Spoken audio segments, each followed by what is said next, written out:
This is Cerebral Cinema. Movies of the mind.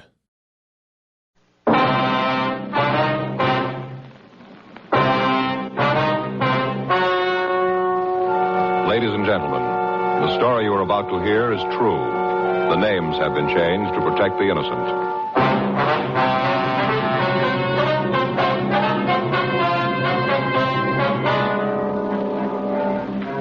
You're a detective sergeant. You're assigned the homicide detail. You get a call that a 72-year-old man has been murdered. His invalid wife has been brutally beaten. There's no lead to the assailants. Your job, get them.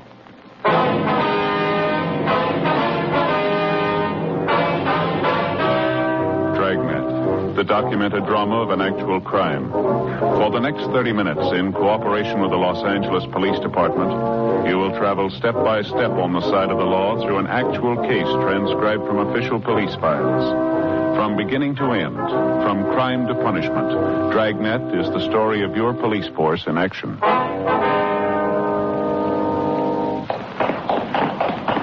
It was Tuesday, August 12th. It was warm in Los Angeles. We were working the day watch out of homicide detail. My partner's Frank Smith. The boss is Thad Brown, chief of detectives. My name's Friday. We were on the way out from the office, and it was 8:12 a.m. when we got to 8469 North Brighton Avenue. The front door. Yes? Mrs. Hurley? Yes, who are you? Police officers. It's my partner, Frank Smith. My name's Friday. Oh, well, it's about time you got here. Yes, ma'am. I wonder if we could see Mrs. Stone. I don't think so. The ambulance man's with her now, giving her some kind of pill, something to calm her down. Lord knows the poor thing certainly needs something. Yes, ma'am. We'd like to see her, please. Like I said, I don't know if you can. I'll have to ask the ambulance man. Well, I'm sure it's all right, ma'am, if you just let us talk to the attendant. You just wait here. I'll talk to him. Now, look, I don't like to be rude, ma'am, but this is a murder investigation. If you'll open the door, please. How do I know you're what you say you are? How do I know you're cops? Well, here's our identification. Looks enough like you, I guess. All right, come on. Thank you. Where is Mrs. Stone? Back there, in the back bedroom. I'll check with the attendant. Right, Frank. I wonder if you could tell us what you know about this, Mrs. Hurley. You just bet I can. You just bet. That poor woman back there. She's lying at death's door because you didn't do your job. You know that? Ma'am? At death's door. It's your job to see that things like this don't happen. That's what you're paid for. And look, just look. Her poor husband dead and herself all beaten. Poor thing. I just don't understand what the world's coming to when things like this can happen. Well, first, ma'am, there was no way we could stop this. I think you understand that. We're trying to clean it up now. We're going to need your help to do it. Now, if you just tell me what happened, please. Well, that's what you say. I know different. All right, Mrs. Hurley. The faster we can get started on this thing, the better chance we have of getting the people responsible for it. I suppose so. Well, what do you want to know? Well, if you'd please start at the beginning and tell me what you know about it. Yeah. Well, it started this morning. About 7 or 7:15, I think. I heard this noise at the back door, kind of a scratching kind of noise. And a moan, a little tiny moan. Sounded like it was way off, kind of in the distance. Yes, ma'am. First, I wasn't sure that I wasn't dreaming the whole thing. You know how it is when you're awakened out of a sound sleep. Yes, I understand. Well, it was like that. Took me about 10 minutes before I knew that there really was something there. Well, I got up and went to the door. And that's when I found her, right there at the back door, kind of laying on the porch. I could see right away that someone had beaten her. That's when I called the ambulance. And then she told me about how her husband had been killed, and then I called you.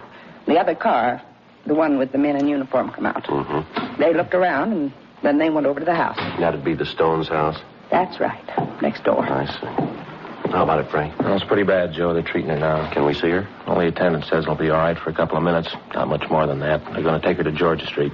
Okay. He said he'd let us know when we could talk to her. All right, fine. Did she tell you what happened, Mrs. Hurley? Anything at all? Just that there was 2 men. They come in and beat up on her, killed her husband. That was enough. One look at her, I could tell she was hurt bad. And her an invalid. I just don't understand how anybody in their right mind could do a thing like this. I just don't understand it. Yes, ma'am. Now, you say that she's an invalid, is that right? Yes, they were involved in an auto accident a couple of years ago. Some drunk ran right into them, smashed the car all up, laid Mr. Stone up for a couple of months, and put Patricia in a wheelchair for the rest of her life. Can't walk at all. She crawled over here. Don't know how she did it. It's great courage. Yes, ma'am. Did you hear anything at all last night? Any disturbances? Not a what you thing, told not a thing. Went to bed about 10, slept like a rock. Didn't hear a thing until this morning. That was about 7, 7:15 maybe, like I said. Nope, I didn't hear a thing. Well, do you know if there was anyone that the Stones were afraid of? Anyone who might have done anything like this? No, I can't think of a soul. How about money, ma'am? Did Mr. Stone keep large sums of money around the house? Well, now, I don't know. He might have. Joe, Well, yeah, Hal. you want to see her now? Yeah, come on, Frank. All right. You going to want to talk to me some more? Yes, ma'am, we'll be back.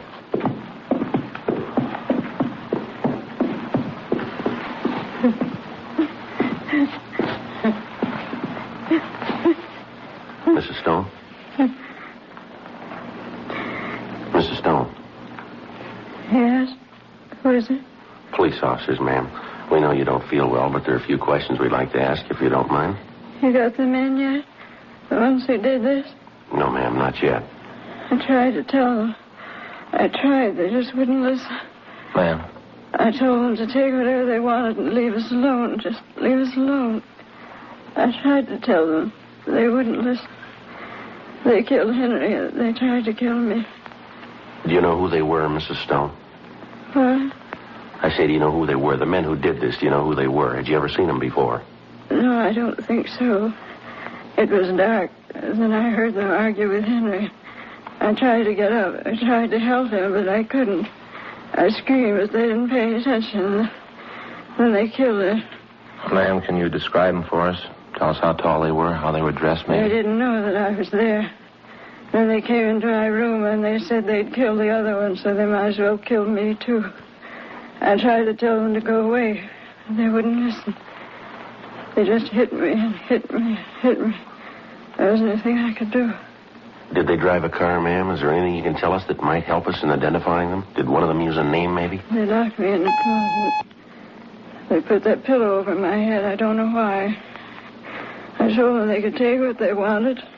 Take it if they just leave us alone. But they didn't. They killed Henry. They tried to kill me. All right, Mrs. Stone, everything's going to be all right here. Don't worry now. Just try and get some rest. Doesn't matter much now.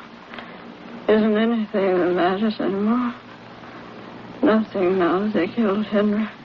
All right, ma'am. Please try not to get upset. Joe, Yeah. better get her downtown.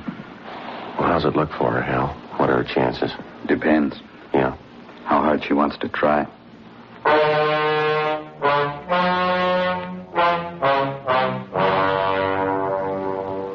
.46 a.m. The ambulance removed Mrs. Stone to Georgia Street Receiving Hospital. We put in a call to the crime lab, and then we talked to the neighbor, Mrs. Hurley. She could add little to what she'd already told us. She said that she'd heard no loud noises during the night and that she'd seen no one in the neighborhood acting suspicious. She told us, however, that Mr. Stone was known to have kept large sums of money in the house. She went on to say that he made no attempt to hide his distrust of banks and that he had often said that all of his money was on the premises. 9:02 a.m. Frank and I went next door to the Stone home. The crime lab and latent fingerprint crews had arrived and were going over the place for physical evidence. We talked to Ray Pinker of the crime lab. This is how they got in. Yeah, toward the screen, huh? Must have done it with their hands. Couldn't find any tool marks. You figure the door was open then, huh, Ray? Yeah, looks that way. One of those old-fashioned locks, no indication that they forced it. Mm-hmm. Did you find anything else? Take a look back here in the closet. Well, they sure tore the place up, didn't they? Yeah, I went through everything. Even took the pictures off the walls. Yeah. Ripped up the bedding. There's a drawer they didn't go through. Any prints at all? Bergman's checking it. Haven't found anything yet that I know of. Pretty bad. Here. Look at the mattress on the husband's bed. Tore it all up. Stuffing scattered around the room. Looks like a tornado went through the place. The closet's back here. This was Mrs. Stone's room. You can see where they dragged her. Yeah. Must have hit her the first time about here, and then they dragged her over to this closet, dropped her in here. You can see where she stacked those suitcases up there to pull herself out the window. I don't know how she did it. Bad off as she was. Looks like robbery was the motive then, huh, Ray? Can't agree with that, Joe. What? Come on back to Stone's room. We found the murder weapon. Checked around. It looks like they picked them up in the backyard. Here, take a look. A couple of wooden clubs. Looks like they came from a walnut tree just outside the back door. Kind of blows the robbery angle. Yeah. They were ready to kill the Stones when they came in.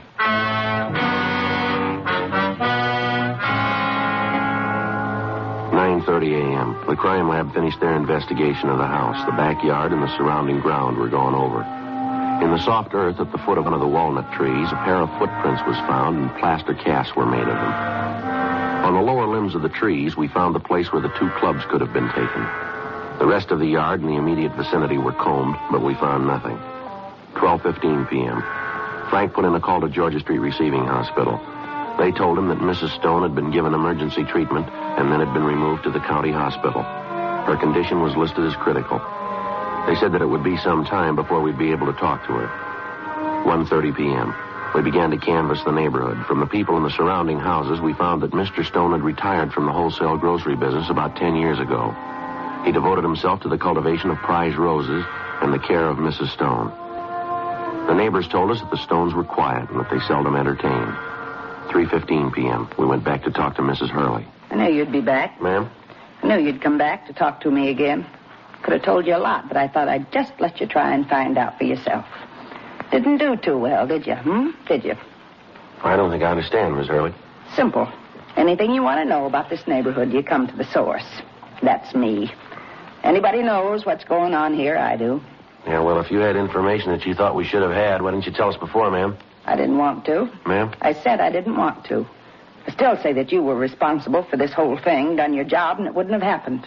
Oh, I still haven't forgot. Oh, no, sir. Now, look, Miss Hurley, this is a murder investigation. I told you that before. A man has been killed. A woman's been badly beaten. We're going to need all the cooperation from you that we can get. I'm ready now. What? I'll cooperate. I'll tell you what you want to know. All right, Miss Hurley. First, do you have any idea who might have done this? You just bet I have. Who, ma'am? Their boy. Only one that's mean enough to do it. Only one.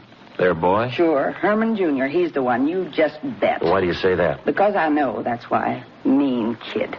Always had trouble with him. He caused the only trouble ever was between Patricia and me. Troublemaker. But he was pure and simple, a troublemaker. How old is this boy, Miss Hurley? 36, a real monster. You know where the boy is now? No, and I'm not interested. Happiest day of my life when he moved out of the house. Oh, he and I used to get in some arguments. Little brat. Stand there and think he was so big. Finally, Mr. Stone saw it. Told him to get out. Moved right out of the house, bag and parcel right out. You mean that Mr. Stone and the boy had arguments? See? That's what I mean. No wonder people don't cooperate with you. I beg your pardon? I say something, then you ask me if I mean it. Of course I mean it. I wouldn't say it otherwise. Like people who ask, what time is it? You tell them, and then they ask if you're sure. If they don't want to believe you, why do they ask you in the first place? Yes, ma'am. Were you there at the time, ma'am? No, I wasn't. It was a warm night. Just a couple of months ago, all the windows was open, and I just couldn't help seeing into their house. You know, houses being close together, you can understand it. Yes, ma'am, we can understand. I don't like the way you said that, young man. Well, I didn't mean anything by it, Mrs. Hurley. Well, I suppose not. But I don't want you to get the idea that I'm the nosy type. Oh, no, ma'am, not at all.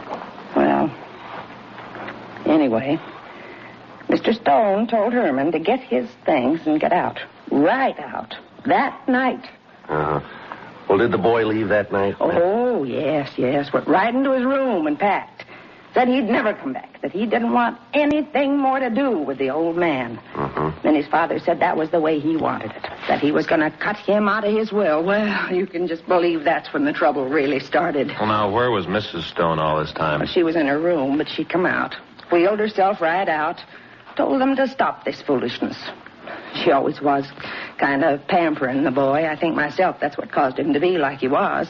You know, tied to his mother's apron strings all the time. Yes, ma'am.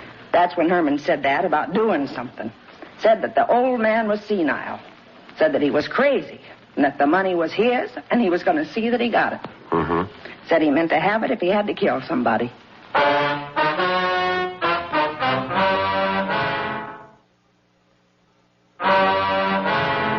4:10 p.m. We got the full name and description of the Stone boy from Mrs. Hurley. We went back to the office and ran the name through R&I. We found a Herman Stone Jr. with a record listing 3 arrests on charges of 4127A LAMC. We checked out his last known address, a hotel on South Hill, and found that he'd moved several weeks before. The manager gave us a forwarding address, and at 6:10 p.m., Frank and I drove out to see him. It was a large apartment hotel on Wilshire Boulevard. We talked to the desk clerk. Sure, I know Herman. Nice guy. Once in a while he gets a little loud, but most of the time he's a real nice guy. Is he here now? I don't think so. Let me look. Keys here. I think I saw him go out about an hour ago. He wasn't feeling too well. Bad hangover. Any idea where you might be? No, like I said, I didn't talk to him. Just saw him go out. You know what he does for a living? Herman? Yes, sir. I don't think he does nothing. Plays the horses a little bit, picks up a buck that way. Good player. Sure knows the dogs. Given me a couple of tips. Didn't do any good. He sure does all right. Made a real killing yesterday. Must have hit it for about $4,000 or $5,000. That right? Yeah. Showed me the money this morning. Real big roll. At least $4 or $5 grand. Tips he gave me never did that good. You got any idea where he was last night? So what's this all about anyway? Herm done something? Well, it'd be better if we talk to him. Oh, yeah. Well, yeah, I guess you guys know what you're doing, huh? Well, yes, sir. He asked me if I knew what he was doing last night. Uh-huh. I sure do. He really tied one on. Of course, with his luck, I don't wonder. Really tied one on. Sir? Loaded. He got in here. He had a bottle.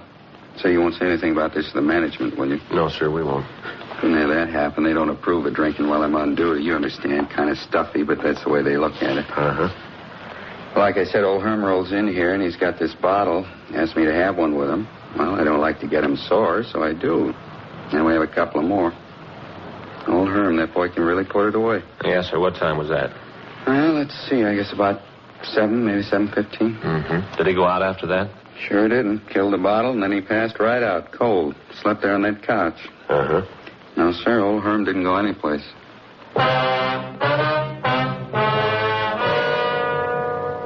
8:12 p.m. Herman Stone returned to the hotel. Frank and I talked to him for about an hour. He appeared quite shaken when we told him of his father's death. We questioned him about the money that he'd suddenly come up with. He explained that he'd won it at the races. He gave us the name of the man who accompanied him to the track. Frank and I checked with him and found that Stone's story was true. We checked his shoe size and found that it was not the same as the print found at the scene of the murder. 10:46 p.m. We called the office and they told us that we'd gotten a message from the county hospital. Mrs. Stone was able to talk. She wasn't completely out of danger, but barring a relapse, she was expected to recover. Frank and I drove out to the hospital and talked to her. I wish I could help you more than I have, but there just isn't anything else. Well, could you give us any idea of about how tall they were? Well, that'd be pretty hard to do, Mr. Friday. I was lying down when they came into my room. I could only guess, but I'd say maybe as tall as you. I don't think much taller. I see. Now, how about their build, ma'am? Was it heavy or slight? I can't be sure. I guess if I must say one or the other, I'd have to say they're about medium. One was very strong, though. Ma'am? The one that carried me to the closet. He was strong. Just lifted me out of bed and carried me over to the closet and threw me on the floor. Did your husband have any large amounts of money in the house? Yes. Yes, he did. Herman never believed in banks, not since the crash. Always said that he could take care of the money as well as they could. Yes, ma'am. He had all of his savings in the house. Kept them in the mattress on his bed. Do you know about how much that might be, Mrs. Stone? I'd only be guessing, but I'd say maybe $12,000 or $13,000. He used to talk about it, too. I know that didn't help any. Well, who'd he talk to, Mrs. Stone? People in the neighborhood. He used to tell them that he didn't get the interest, but that he always knew just where his money was. Used to ask them if they could say the same. Mm-hmm. Can you think of anybody in the neighborhood who might do a thing like this? Oh, no. We've lived there for a long time. No, none of them would even think about it. I see. Did you or your husband have any enemies? Anyone that you had any arguments with, maybe? No, there wasn't anyone. Mr. Friday? Yes, ma'am? Does my son know about this? Does he know that his father is... Does he know about it? Yes, ma'am, he does. He's outside in the hall right now. He said he'd like to see you. Poor boy. Never did get along with his father. I tried to make them understand each other. I tried so hard. Didn't seem to do any good. Mm-hmm. Well, if there's nothing else that you can tell us, ma'am. There's one thing. I hate to mention it. It seems so silly. What's that, Mrs. Stone? Well, when they were arguing with Herman in the next room, they got very loud. I thought that I recognized one of the voices, and I can't be sure, but at the time I thought it. Yes, ma'am. Then when they came into my room, I was pretty sure. But I could be wrong, and I wouldn't want to cause anybody any trouble. I wouldn't want to make a mistake. Well, who do you think it might have been? Whose voice do you think it was? It sounded like Smokey's. Who? Smokey. He used to do some work around the yard for Herman. That was a year or so ago. I haven't seen him since then. Well, do you know where we can get in touch with him, ma'am? No, I don't. As I said, I haven't seen him in over a year. What's his full name, Mrs. Stone? I don't know. But that's why I thought it might be a little silly. I don't even know his right name. He just told us his name was Smokey. A young man, always had a cigarette in his mouth, chain smoker, I think you'd call. Uh-huh. Herman used to kid him about it, smoking all the time. I don't think Smokey liked it. He was a pretty serious young man, used to get a little angry at Herman. I see. Can you give us a description of the man? Oh, yes. Nice-looking boy. I hope I haven't made a mistake. I hope I haven't done the wrong thing. Well, don't you worry about it, Miss Stone. What? That's his worry now.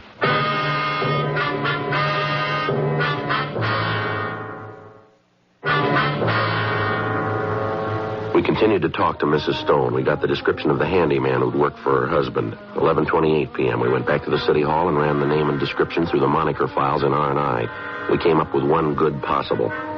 In checking his record, we found that his full name was Charles P. Roxford. His age was listed as 37 years. The rest of his description matched the one we'd gotten from Mrs. Stone. He had an arrest record listing several charges of forgery, and at that time was an outstanding warrant on him for check passing.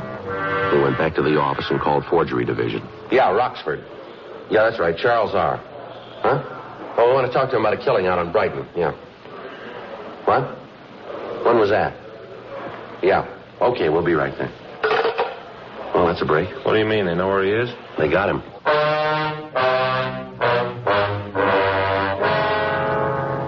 Charles Roxford had been picked up a few minutes before by officers in Forgery Division while he was trying to pass a bad check. Frank and I went down the hall and took the prisoner to the interrogation room. We talked to him for 2 hours. During that time, he'd admit nothing except his name and that he'd been trying to pass a phony check. Well, you're off your rocker, and you know it. You got me for one thing, hanging paper. That's it, and you can't make anything more out of it. How about this money we found on you? Yeah, how about it? Where'd it come from? I won it. Where? In a crap game. Where was the game? I forgot. It was a floating game. Moved around a lot. You worked for the Stone family a year or so ago? I don't know. I might have. I worked for a lot of people. You worked for them? I might have, like I said. They seem to think you did. All right, so I did. What's that mean? You ever have any arguments with Stone? No. Got along good. Never had no trouble. His wife thinks different. Oh, that's so? That's right. And she's off a rocket, too. Now, look, maybe you guys got all night, but I You haven't. aren't going anyplace. Well, how about booking me and let's talk in the morning, then, huh? All right, fine, Roxford. As soon as you answer a few more questions I for told us. you all I know. Maybe you forgot something. Let's go over it again. What do you say? All right. Where do you want to start? Well, can you tell us what you've been doing the last few days? Any day in particular, or do you want to run down minute by minute? You just tell us what you've been doing, will you? Let's see. This is Tuesday, isn't it? Yeah, it's Tuesday. All right, let's start with Monday. That all right with you? Come on, get on with it. Well, I got up yesterday morning about, I think it was 11:30, lit a cigarette, got dressed, went downstairs and had some breakfast. Interesting? Go ahead. Oh, I can spice it up for you, if you want. It's kind of dull when you tell it straight. You just tell a story, man. Oh, what are you guys trying to prove? What are you trying to tell? What'd you do last night? I had dinner and went to a show. Where'd you eat dinner? Place down on the Spring. Did you eat alone? Yeah. What'd you do then? Like I said, I went to a show. Who went with you? Nobody. I didn't say anybody went with me. Oh, I must have thought you said that. Yeah. I went alone. All right, where'd you go after that? I walked around, had a couple of drinks. Where? A bar down on 5th. What time was that? About 12:30 or so. Anybody with you? No. You know the bartender? No, I never went in the place before. Then you got no way of proving you were there. No, do I have to? It'd help. Well, why? I'm a big boy now. I don't have to explain anything to you guys. Now get off my back, will you? I'm getting sick of playing footsie. Where'd you go after you left that bar? I went home. Where's that? It's a place over on 4th. What time did you get in? I don't know. Maybe 1:30, 2. Mm-hmm. Desk clerk see you come in? No, he's asleep. How long ago did you say you worked for the Stone? I didn't. You said I worked for him a year ago. Is that right? I guess so. I forgot. What's this bit about the Stones? You got any way of proving where you were last night? Like I said, I don't have to. That's the way you look at it, mister. You're in trouble if you can't come up with an alibi we can't break. That right? Yeah. Why? Because Mrs. Stone got a good look at you. She couldn't have. The lights were out. Yeah, no, that's clever, Roxford. You want to tell us about it now? Come on, Roxford. All right, I should have known. I should have known. I never should have done it, but I didn't have any choice. You can't figure that, can you? What do you mean? Well, I owed this money. The guys were getting tired of waiting. They said I had to come up with it. I didn't have any choice. That right? Sure.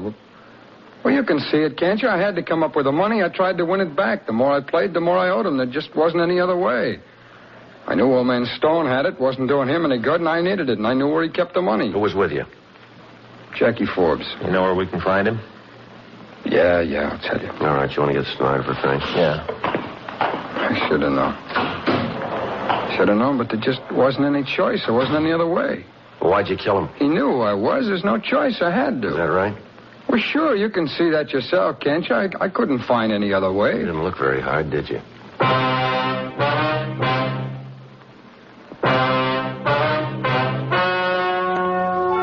The story you have just heard was true. The names were changed to protect the innocent. On December 10th, trial was held in Department 89, Superior Court of the State of California, in and for the County of Los Angeles. In a moment, the results of that trial.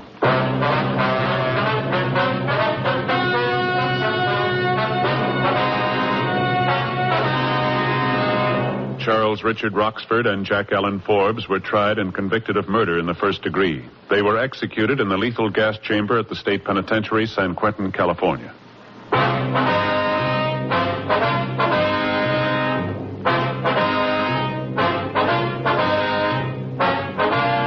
You have just heard Dragnet, a series of authentic cases from official files. Technical advice comes from the Office of Chief of Police W.H. Parker, Los Angeles Police Department.